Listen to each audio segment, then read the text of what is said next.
New details have emerged regarding the domestic dispute between Gabby Petito and her then fiancé Brian Laundrie, as shown in newly released body cam footage obtained by another responding officer. Let's get into it. While the search for Brian Laundrie is still underway, newly released body cam footage reveals that Gabby Petito explained to the Utah police officer who initially pulled the couple over for questioning that Brian Laundrie hit her during their August 12th dispute in Moab. In the 52-minute video taken by a body camera on police officer Eric Pratt, the officer tells Gabby that two people claim to have seen Brian hit her and asks her if it's true. Gabby did admit that it was in fact Brian who caused the scratch on her face after grabbing her.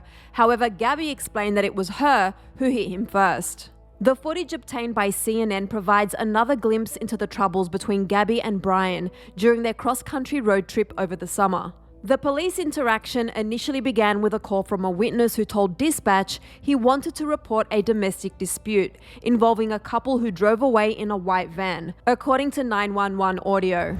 The caller said, "We drove by and the gentleman was slapping the girl. Then we stopped, they ran up and down the sidewalk. He proceeded to hit her, hopped in the car and they drove off." The new body cam footage that has now been released is far more audible than the one released at first and provides a much more detailed account by Gabby while being able to be heard clearly. The officer noticed various marks on Gabby, on her face and her arm, and gently asked her what happened, to which Gabby explained that Brian grabbed her face. The officer asked for clarification after Gabby told him that she slapped Brian first. She said, "Well, he kept telling me to shut up, but I hit him first. Well, he grabbed my face, I guess. He didn't hit me in the face. He didn't punch me in the face or anything." The officer then asked Gabby, "Did he slap your face?"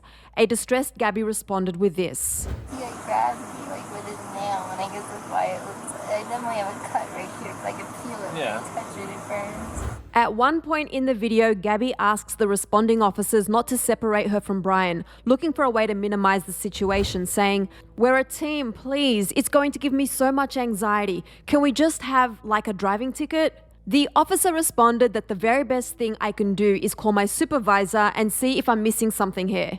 Gabby, sobbing, offers to pay any ticket instead of involving charges, to which the officer tells her to try and calm down and offers to call his supervisor to see if the supervisor can tell me something I'm missing to make this not happen.